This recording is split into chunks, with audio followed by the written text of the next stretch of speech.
Quelles sont les techniques pointues pour créer un blog à succès? Bonjour, je suis Sébastien avec le marketeur français et dans cette vidéo, vous allez voir un extrait très rare d'une de mes formations que j'ai organisée devant 200 entrepreneurs, membres de ma formation Séduire le client, et pour laquelle j'ai demandé à Olivier Roland, blogueur professionnel, d'intervenir en tant que présentateur pour expliquer comment il avait développé un blog en partant de zéro, son blog des livres pour changer de vie, pour en faire une ressource extrêmement rentable. Depuis la création de cette formation vidéo dont je vous donne l'extrait aujourd'hui même, Olivier a utilisé ces mêmes techniques pour développer trois autres blogs en fait, et pour développer très rapidement le nombre de prospects de ces blogs à plusieurs dizaines de milliers chacun. Et il va vous expliquer en détail comment générer tous ces prospects grâce à votre propre blog. Je laisse donc la parole dans un instant à Olivier. Juste avant, j'aimerais vous expliquer que dans la prochaine vidéo que je vous enverrai, je vous expliquerai ma stratégie qui permet de raccourcir encore le temps dont vous avez besoin pour que votre blog réussisse. C'est-à-dire que je vais vous expliquer comment vous pouvez faire pour que votre blog vous rapporte davantage et encore plus vite. Dans mon cas, ça a été à partir du 7e article simplement que j'avais publié sur mon blog. Après le 7e article, vous êtes déjà prêt à commencer à vendre grâce à votre blog et donc à le rentabiliser. Et je vous expliquerai tout ça dans la prochaine vidéo. Aujourd'hui, on va déjà voir comment vous pouvez développer votre blog à vitesse grand V. Je laisse la parole à Olivier. Donc, c'est ça qu'on va faire avec un blog. On va mettre en place un système grâce à un blog. On va aller améliorer chacun de ses composants en l'automatisant. Et voilà le schéma global. C'est simple, hein? C'est beau, oui. Donc, je vais détailler chacun de ces composants. Mais voilà, déjà, il y a énormément d'entrepreneurs qui n'ont pas ce type de schéma. Ça, en gros, c'est le schéma de personnes qui vont être en contact avec ce que fait votre entreprise, qui vont se transformer en prospects, avec qui vous allez bâtir de la valeur, vous allez montrer votre expertise, vous allez montrer que vous êtes quelqu'un d'humain, vous n'êtes pas un Ukrainien planqué derrière un écran qui va lui piquer son argent dès qu'il aura sorti sa carte bleue, et derrière qui monétise. Il y a très peu d'entrepreneurs qui dessinent comme ça la carte, le chemin du prospect, de la prise de contact jusqu'à la vente. Et ça, c'est ce type de process qui vous permet à la fin d'avoir une entreprise qui fonctionne beaucoup mieux. Donc la première étape de ce système, c'est évidemment d'installer votre blog. Ça paraît évident et salé, je ne vais pas la couvrir ici. On n'a pas le temps. J'ai publié une vidéo sur blogger-pro.com qui vous montre comment installer un blog WordPress en 10 minutes. C'est extrêmement simple, même si vous n'y connaissez rien. Et au pire, vous demandez à un prestataire informatique de vous le faire. Il va vous faire ça en 2 temps, 3 mouvements. Alors, il y a certaines précautions à respecter. Il ne faut pas créer un blog comme ça. Il faut bien choisir le titre de votre blog par rapport au référencement. Je ne peux pas rentrer dans le détail. Vous pourrez voir, il y a aussi des vidéos sur mon blog qui expliquent toutes ces étapes-là. Alors, vous pouvez voir que je recommande WordPress. On en a déjà parlé ici, notamment Aurélien. Pourquoi WordPress? Tout simplement parce que c'est une plateforme puissante, conviviale, gratuite. Qui ici utilise WordPress? Ouais, bon. Je pense qu'une bonne partie de la salle est déjà convaincue. Ça, il faut se dire, c'est vraiment quelque chose d'extraordinaire. Il y a 5 ou 6 ans, je crois que je ne sais pas quel âge a WordPress, mais c'était impossible d'avoir une plateforme aussi puissante, gratuite, très facile à installer. Pour se lancer sur Internet, il fallait créer un site de A à Z et ça prenait du temps, de l'argent. Là, vous avez déjà une plateforme prête à l'emploi que vous pouvez utiliser, ça vous fait gagner un temps infini. WordPress en plus dispose de milliers de plugins pour augmenter ses fonctionnalités. La plupart sont gratuits, ce qui fait que normalement, avec WordPress, ça peut s'adapter à peu près à tous les usages dont vous avez besoin. Et il y a aussi des milliers de thèmes graphiques pour donner un habillage professionnel à votre blog, des thèmes gratuits. Il y a aussi des thèmes payants. Et vous pouvez déléguer en fait la création d'un thème WordPress auprès de professionnels. En gros, j'ai fait ça pour mon blog des livres pour changer de vie récemment. Ça m'a coûté à peu près 1 000 $ pour le thème et ensuite 600 $ pour l'assemblage. C'est-à-dire que le graphiste va créer juste le graphisme et après il faut un codeur pour le transformer en thème. Donc pour 1 500 $, vous pouvez avoir un thème professionnel pour votre blog, mais vous n'êtes même pas obligé au début. Vous pouvez prendre un thème gratuit. Il y en a de très bien qui habilleront parfaitement le blog de votre entreprise. Donc, ce qui est important aussi, c'est qu'avec les bons réglages, WordPress est une excellente plateforme pour le référencement. Aurélien en a parlé hier. Il vous a dit qu'il y a juste 20% de petits réglages à faire qui ne sont pas bien faits par défaut. Et WordPress permet de se faire inclure dans les moteurs de recherche très rapidement grâce au ping. En gros, dès que vous publiez votre premier article, WordPress envoie un signal, il dit à un service qui est conçu pour ça, il dit « Hey, coucou, je viens de publier un article, s'il te plaît, est-ce que tu peux le mentionner ?» Et Google va référencer votre blog en quelques heures. Donc, une fois votre blog installé, qu'est-ce que vous allez en faire? En fait, la première étape, ça va être de déterminer les mots-clés sur lesquels vous avez un potentiel pour vous positionner dans les moteurs de recherche et qui vont attirer donc des contacts qualifiés, c'est-à-dire des personnes qui sont potentiellement intéressées par ce que vous proposez. Donc, en gros, ce n'est pas compliqué. Vous allez tout simplement vous poser la question, que recherchent sur Internet les personnes qui sont intéressées par ce que vous faites? Vous allez demander un peu de réflexion. Vous allez aussi pouvoir utiliser des outils que je vais vous donner. Et surtout, la question la plus importante, c'est que recherchent sur Internet les personnes qui achètent ce que vous vendez? Je pense que dans la très grande majorité de domaines, ce n'est pas forcément vrai pour tous les secteurs. Il y a des gens qui sont intéressés par ce que vous vendez et qui tapent des recherches, des mots-clés dans Google qui sont en relation avec ça. Pas forcément de manière directe, vous pouvez savoir que c'est des prospects qui sont intéressés par le sujet en général. Donc vous allez devoir repérer ces mots-clés que vos prospects tapent tous les jours dans Google. En ce moment, ils sont en train de taper ces mots-clés-là, mais si vous n'avez pas de blog ou de site conçu pour capter ces gens-là, c'est vos concurrents qui en profitent, et parfois, ce n'est même pas vos concurrents, il n'y a personne qui en profite. Alors, comment on détermine ces mots-clés? Déjà avec l'outil Google Suggest. Donc, par exemple, dans ma formation Blogueur Pro, j'aime bien prendre l'exemple du vin, parce que je pense qu'il y a un énorme marché en France pour un blog sur le vin, même des blogs sur le vin. Donc si par exemple vous êtes dans le commerce de vin, je sais qu'il y a une personne dans la salle qui… Voilà. Vous allez tout simplement réfléchir, les gens qui achètent du vin, qui sont intéressés par le vin, qu'est-ce qu'ils tapent dans Google, qu'est-ce qu'ils font comme recherche? Je sais pas, moi, ils peuvent taper des choses comme vin rouge pas cher par exemple, ou acheter du vin. Ils peuvent aussi être intéressés par des choses annexes comme comment déterminer si un vin est de bonne qualité, des choses comme ça. Et donc, vous allez, avec votre intuition, votre connaissance de votre marché, vous allez déterminer des listes de mots-clés. Et avec l'outil Google Suggest, dont vous connaissez tous, et vous commencez à taper un mot dans Google, donc par exemple vin rouge, et Google va vous suggérer des mots-clés qui sont tapés par les personnes qui utilisent Google. Donc, ça va vous permettre de déterminer déjà une première liste de mots-clés. Et vous allez analyser leur trafic en utilisant le générateur de mots-clés de Google.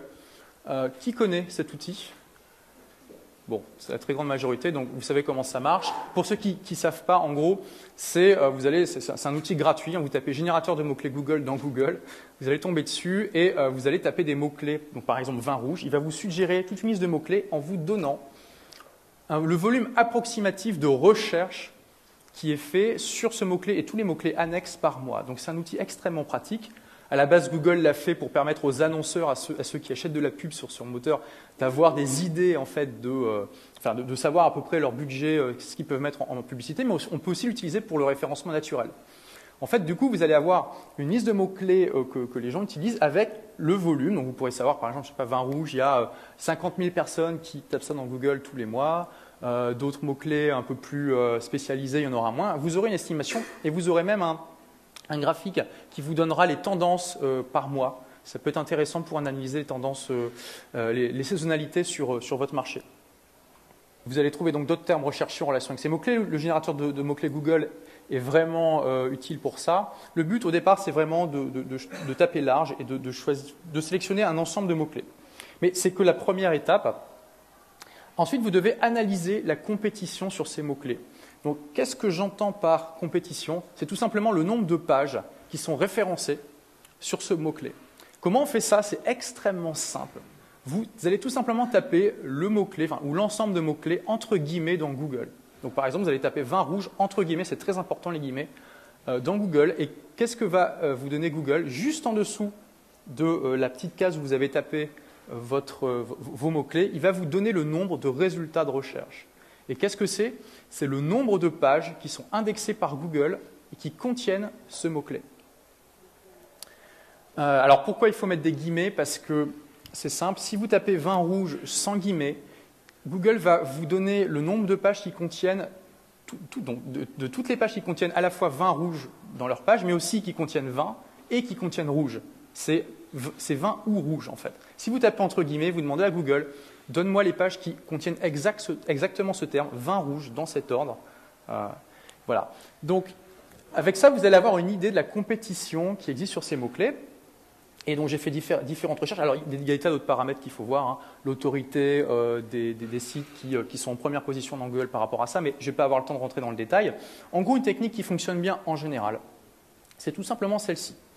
Les mots-clés idéaux sont ceux qui ont plus de 1000 recherches par mois et qui ont moins de 10 000 sites le contenant. C'est-à-dire que vous allez prendre cette liste de mots-clés qui ont plus de 1000 recherches par mois que vous aurez déterminées grâce à l'outil de Google, vous allez les taper dans Google entre guillemets et vous allez repérer tous les mots-clés où Google vous dit il y a moins de 10 000 sites qui le contiennent.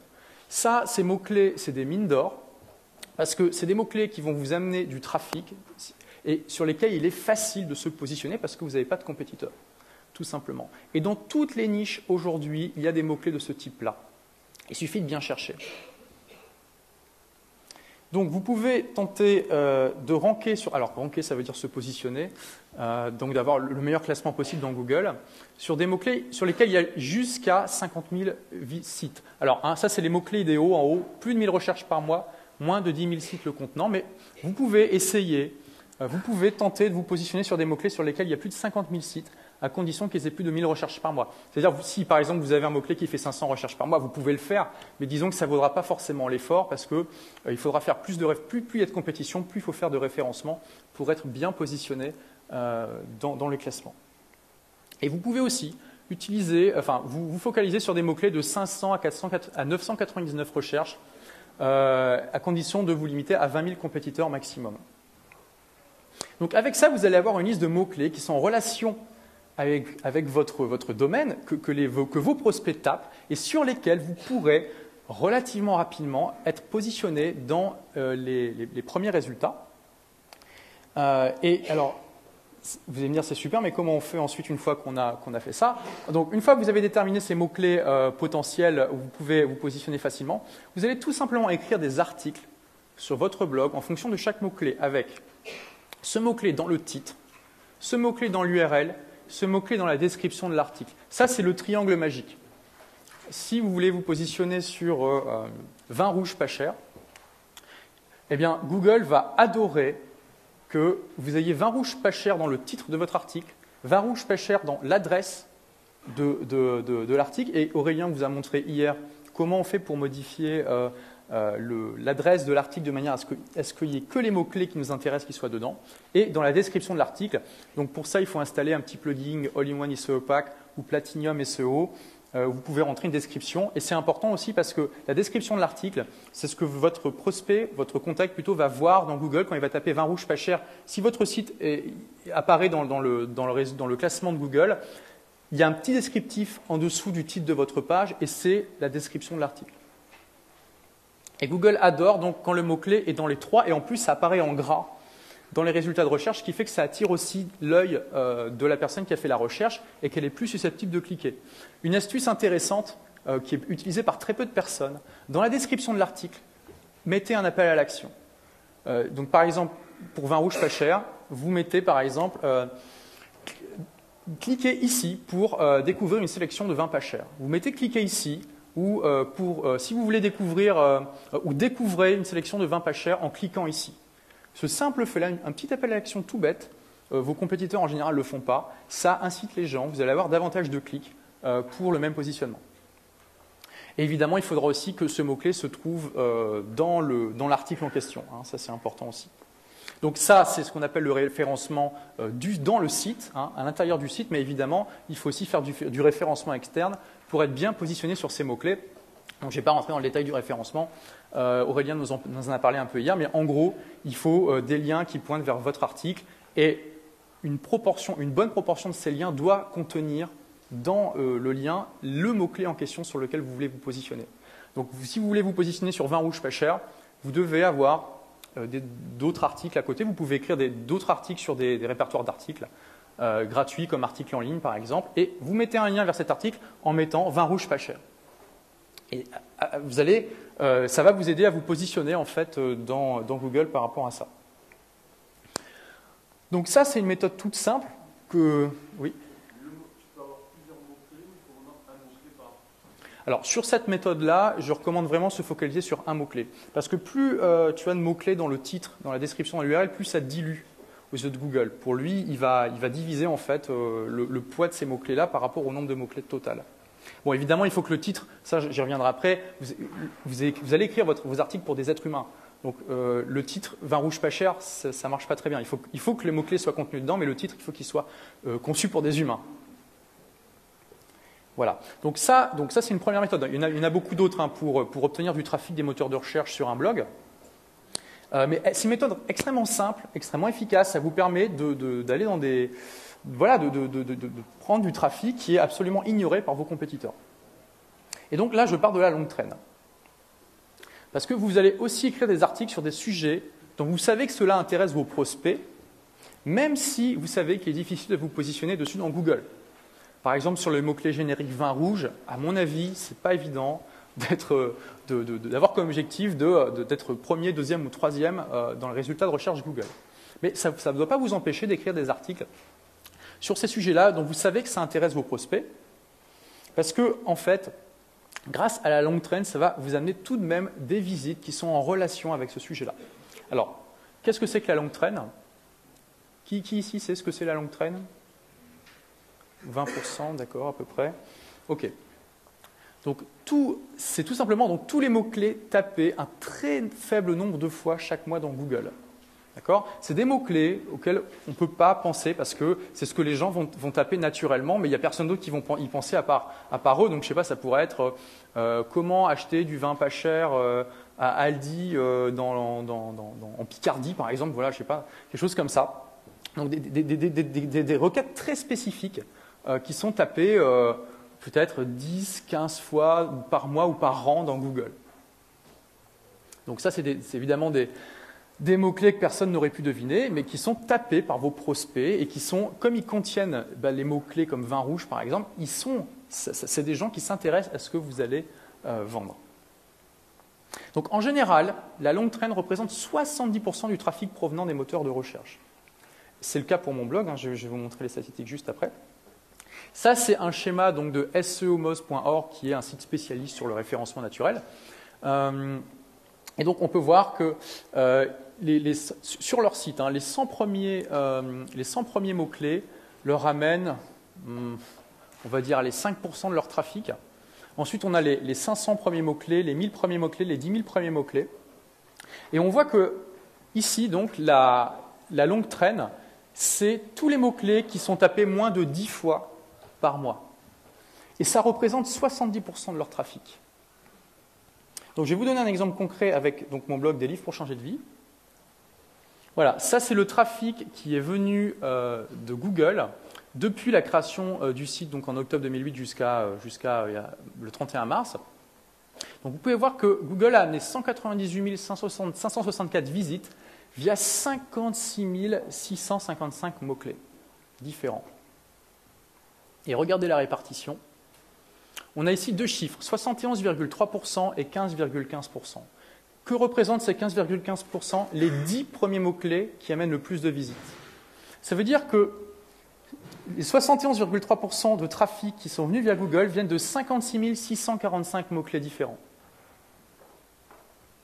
Donc c'est quelque chose auquel on ne pense pas quand on démarre. Ça, c'est vraiment un phénomène qui est relativement universel. Le 70% n'est pas forcément toujours comme ça, mais c'est un chiffre qui se retrouve quand même dans pas mal de sites.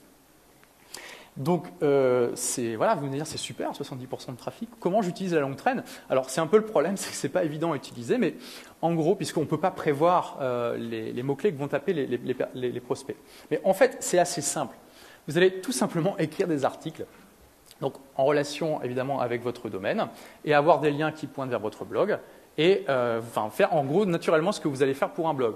En gros, plus vous allez écrire d'articles, plus vous allez créer de contenu, et mieux votre blog va être référencé, et plus Google va amener du trafic naturellement via la longue traîne sur votre blog de plus en plus, même si vous êtes dans un marché ultra compétitif où c'est extrêmement difficile pour vous de vous positionner sur les mots-clés les plus importants.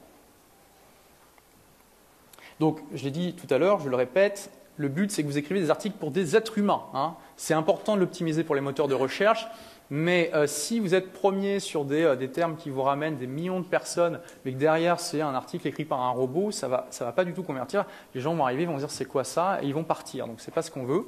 vous devez quand même écrire des articles pour des êtres humains qui leur apportent de la valeur.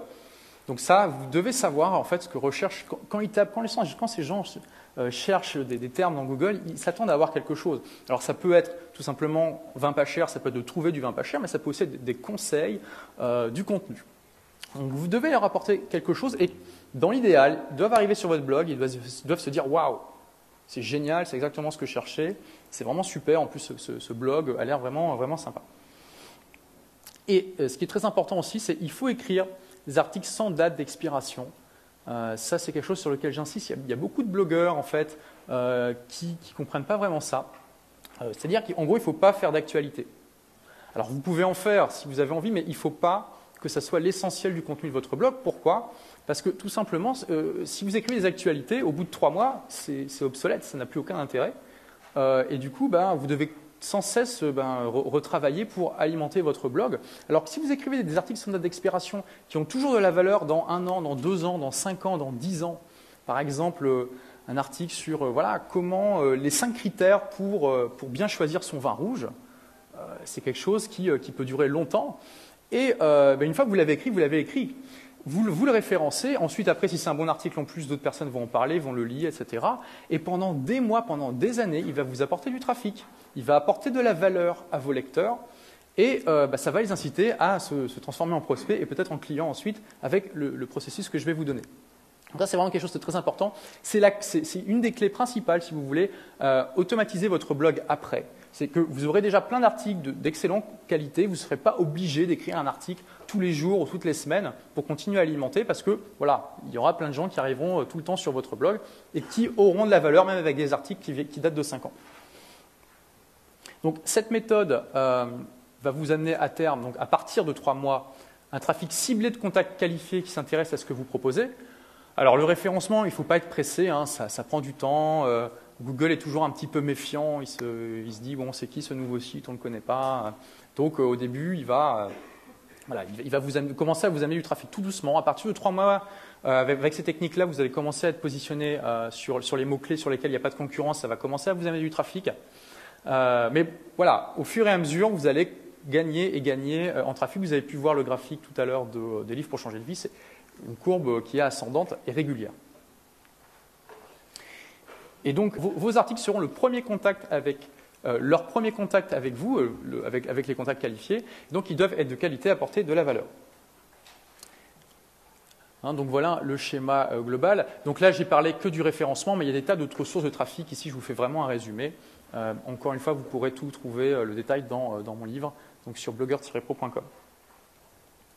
Alors, une fois que vous avez ce trafic, c'est super. Mais évidemment, Sébastien a bien insisté là-dessus, ça ne suffit pas. Et donc la deuxième étape consiste à convertir une partie de ces contacts qualifiés en prospects qualifiés, donc ce que Sébastien appelle l'audience, que vous pouvez contacter quand vous le souhaitez. Et tout pour ça, ce n'est pas compliqué. Et pourtant, il y a beaucoup de blogueurs qui ne le font pas, ou même d'entreprises qui ne le font pas. Vous devez leur proposer de vous laisser leur adresse email. C'est le moyen le plus simple de les contacter, le moins cher, le plus efficace. Vous pouvez aussi leur demander leur téléphone, pourquoi pas. Mais là, je vais me focaliser sur l'email. Évidemment, ils ne vont pas vous donner leur email s'ils n'ont pas une bonne raison de le faire. Ça ne suffit pas de dire « Hey, coucou, merci, mets ton mail là, s'il te plaît. » Donc, en gros, pas compliqué, vous devez en échange leur proposer un cadeau qui les intéresse.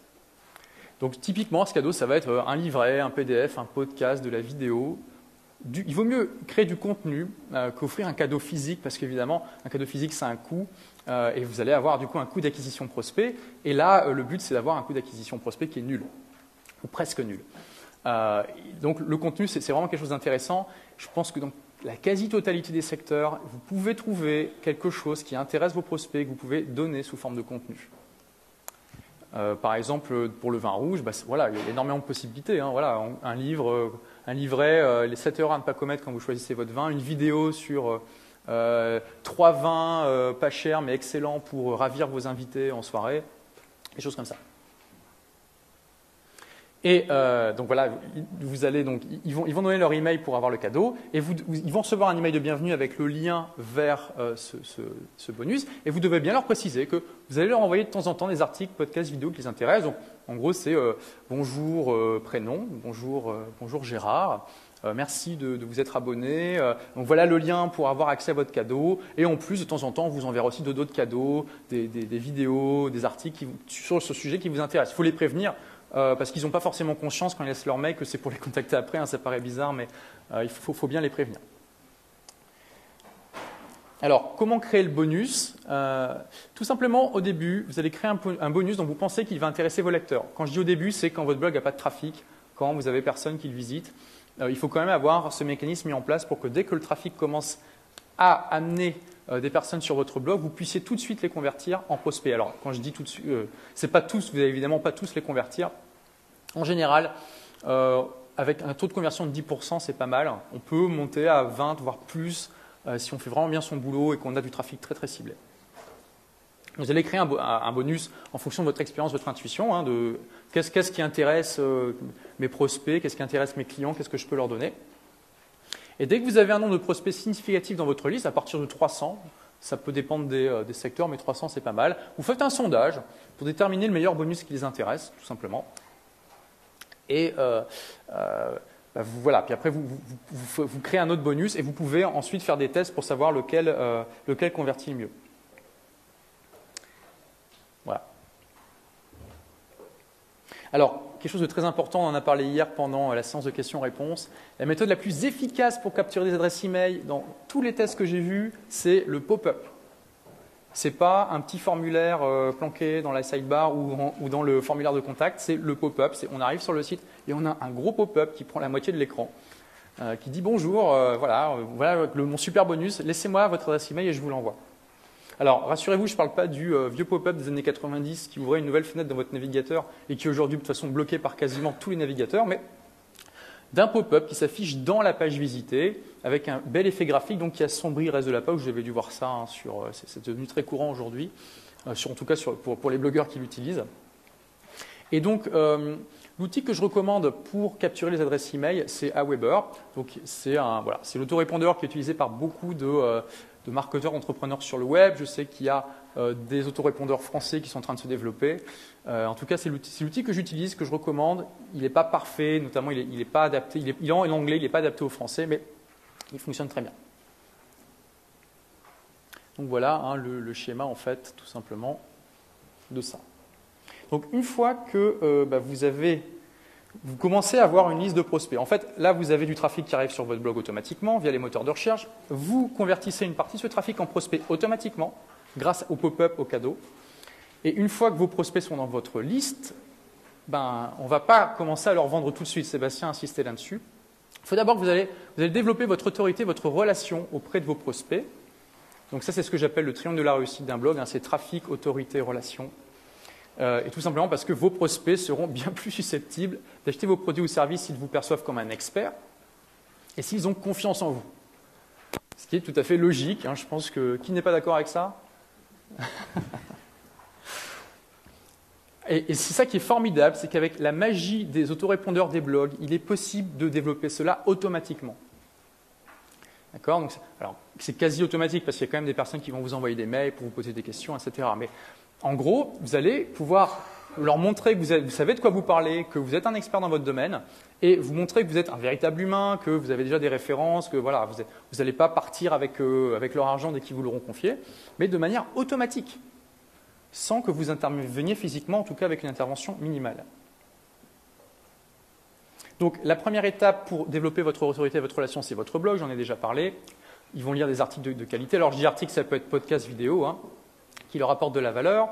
Vos prospects, donc ça c'est quand ils arrivent par Google, ils pourront apprécier de première main votre expertise. Typiquement, ils vont lire un article, ils vont dire « Ah ouais, génial, c'est exactement, ça répond à mes problèmes, ce gars a l'air de savoir de quoi il parle. » Tout de suite, ils se disent « Bon, je suis arrivé sur un blog qui peut m'apporter des solutions. » Et donc, ils apprécieront si vous allez leur donner de la valeur gratuitement et ils vont se dire « Bon, c'est sympa, moi j'aime bien cette approche. » Ils vont se dire « Bon, ce gars est sympa, cette entreprise est sympa, ça fait plaisir. » Ensuite, vous allez donc construire autorité-relation avec eux, après qu'ils vous aient laissé leur adresse email, et vous allez leur envoyer en fait régulièrement du contenu qui les intéresse par email. Alors, je recommande, vous pouvez écrire des articles ou écrire des choses intéressantes dans les emails, mais je vous recommande davantage de faire des courts emails avec des liens, faire des articles, des podcasts, des vidéos. ça marche mieux, les gens n'aiment pas trop lire des longs emails, ils regardent, ils font oh là là, et ils ferment tout de suite. Un court email avec un lien, c'est ce qui fonctionne bien.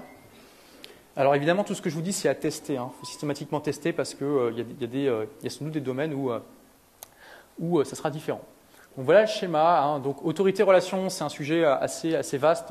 Là, je le fais que l'effleurer. Encore une fois, vous pourrez plonger là-dedans en lisant le livre. Et donc, une fois que vous avez développé autorité et relation avec eux, vous allez vendre vos produits. C'est l'objectif. Oui, j'ai peut-être été un peu trop vite. Qui sait ici ce qu'est un follow-up, une séquence de follow-up?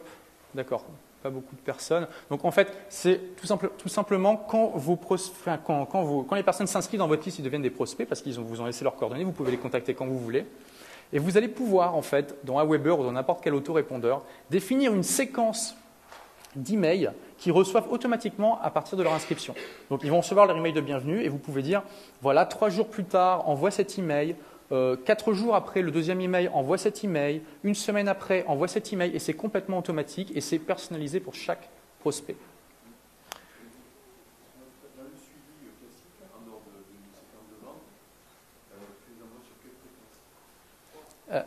Alors, c'est très variable, ça dépend complètement de votre approche, de ce qu'ont l'habitude des gens dans votre secteur. Il faut éviter d'en envoyer trop. Moi, je pense que 1 par semaine, c'est pas mal, en général. Donc, entre ces mails de contenu que vous envoyez 1 fois par semaine, ça peut être tous les 2 ou 3 jours, ça dépend en fait de ce que vous donnez. Vous pouvez aussi, comme bonus, tout simplement, dire, plutôt que de donner un guide, inscrivez-vous à ma suite, à mon mini-cours en 10 étapes sur comment choisir un bon vin pas cher. Et donc, ils savent qu'ils vont recevoir 10 emails avec du contenu pour. C'est une bonne technique aussi pour inciter les gens à lire les emails. Et là, vous pouvez avoir une fréquence un peu plus élevée tous les 2-3 jours, par exemple, puisqu'ils se sont inscrits pour ça. Et donc, entre ces mails qui apportent de la valeur, qui apportent du contenu, vous allez tout simplement proposer vos produits ou services dans des emails spécial vente. D'accord? Donc là, c'est un mail qui dira hey, bonjour. J'ai remarqué que vous êtes intéressé par ça, donc je me suis dit que je propose ça aussi, allez voir si ça vous intéresse. Vous pouvez être plus ou moins commercial, vous pouvez dire aussi hey, j'ai une super offre, allez voir, c'est vraiment sympa. Le but c'est vraiment de présenter un de vos produits ou services dans des emails vraiment dédiés à la vente. Ce que je recommande, c'est un intervalle de 3 mails contenus pour un mail de vente. Si votre liste c'est que de la vente, les gens vont se désabonner. Et vous pourrez aussi proposer vos produits ou services en post-scriptum, des emails de contenu. D'accord? Vous pourrez dire hey, regardez, j'ai trouvé une super vidéo sur le vin, allez voir, c'est là. PS, au fait, en ce moment, je fais une promotion, vous pouvez aussi cliquer là. Ou vous pouvez tout simplement insérer des liens ou des offres dans le contenu que vos prospects vont aller voir. Donc, pareil, hey, allez voir, je viens de faire une super vidéo sur comment choisir un bon vin. Et à la fin, vous dites, en plus en ce moment, là, il y a comment choisir le bon vin. Et justement, j'ai fait une sélection de bons vins pas chers que vous pouvez acheter avec 10% de réduction ou même sans offre promotionnelle.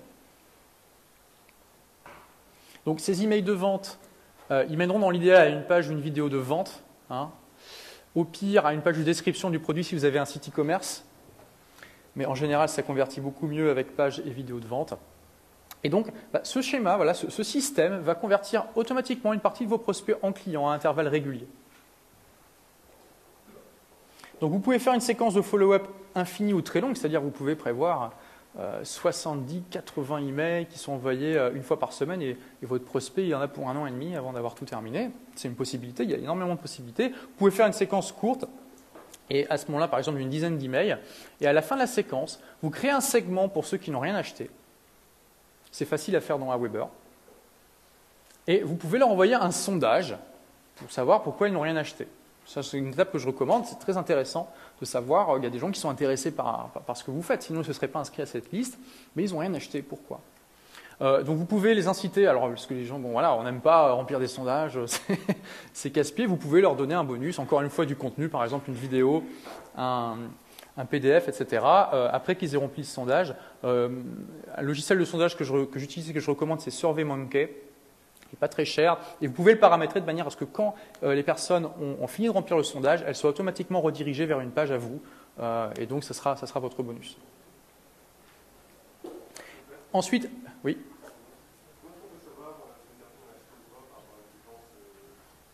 Alors en fait, le but c'est que quand elles ont acheté quelque chose, elles doivent être inscrites dans une autre liste email. D'accord ? Ça peut se faire automatiquement en fonction des logiciels. Par exemple, quand elles achètent un produit, de toute façon, vous allez leur demander leurs coordonnées. Donc, ça va les inscrire automatiquement dans une liste Aweber ou de l'autorépondeur. Et dans Aweber, on peut paramétrer en fait le fait que quand une personne s'inscrive à une liste particulière, elle est automatiquement désinscrite de la liste des prospects. Donc, on fait basculer le prospect de la liste prospect jusqu'à la liste client. Ça, c'est important à faire. Hein. Ça permet de bien segmenter. Et donc, à ces personnes qui n'ont pas acheté, vous pourrez ensuite leur envoyer des emails en direct, ce qu'on appelle des broadcasts, pour leur proposer du contenu. Hein. Ces gens-là, ce ne sont pas des abonnés, ils n'ont rien acheté pour l'instant, mais ça ne veut pas dire qu'ils n'achèteront jamais rien. Et leur faire des propositions de nouveaux produits, des promos sur les anciens. Ça peut marcher aussi. Hein. Les personnes n'ont pas acheté parce qu'elles n'avaient pas les sous, c'était trop cher. Là, vous leur dites « Hey, pendant 24 heures, j'ai une super promo sur ce coffret de 6 bouteilles de vin, profitez-en ».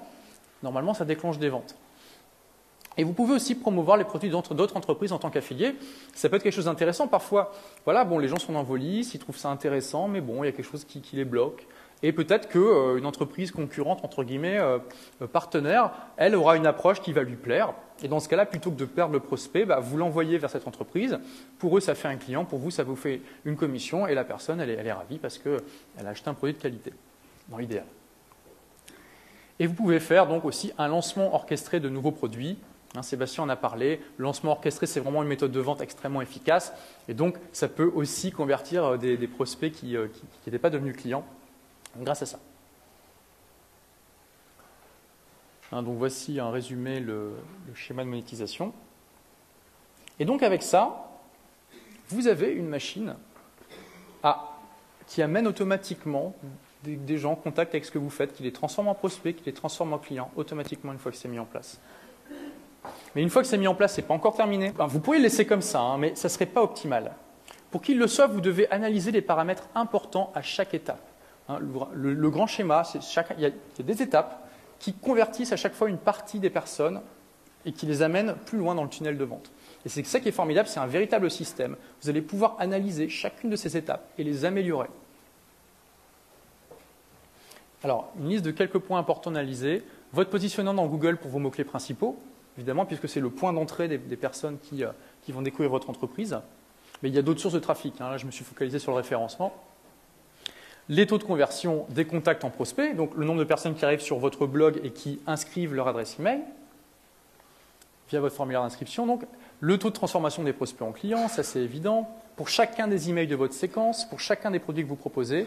Les taux de désabonnement, parce que des personnes vont se désabonner aussi parce que voilà, elles vont estimer que ce n'est pas intéressant ce que vous leur envoyez ou que vous envoyez trop de mails. Dans Aweber, vous pouvez savoir précisément pour chaque email de votre séquence de follow-up quel est le taux de désabonnement. Donc c'est intéressant, vous pouvez repérer s'il y a un mail qui ne plaît vraiment pas à vos prospects assez facilement.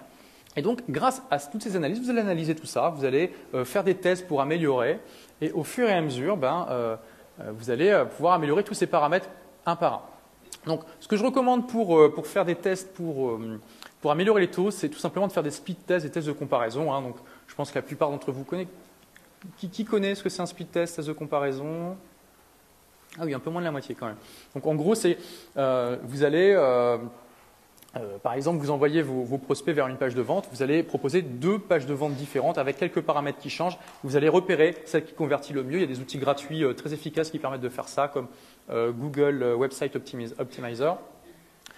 Et une fois que vous avez une combinaison gagnante, vous refaites un test jusqu'à ce que vous trouviez une page qui convertit vraiment bien. Et vous pouvez faire ça pour toutes les étapes que j'ai citées précédemment. Et donc, au bout d'un moment, vous aurez une machine optimisée qui fonctionnera pour vous. Et donc, l'étape cible, c'est d'en profiter, tout simplement, puisque vous aurez un système en place qui vous apportera automatiquement des nouveaux prospects ciblés, des nouveaux clients, et qui ne développeront pas avec eux votre autorité, votre expertise, votre relation, donc la confiance qu'ils auront en vous, pour un coût très faible et des efforts minimes. Ça demande du travail pour être mis en place, mais une fois que c'est mis en place et optimisé, ça demande un petit peu de travail pour l'entretien, mais pas beaucoup. Et c'est une machine qui vous rendra visible sur Internet et qui apportera une énorme différence dans votre entreprise par rapport à ce que font vos compétiteurs, parce qu'aujourd'hui, la très grande majorité de vos compétiteurs ne font absolument pas ça et n'imaginent même pas que c'est possible.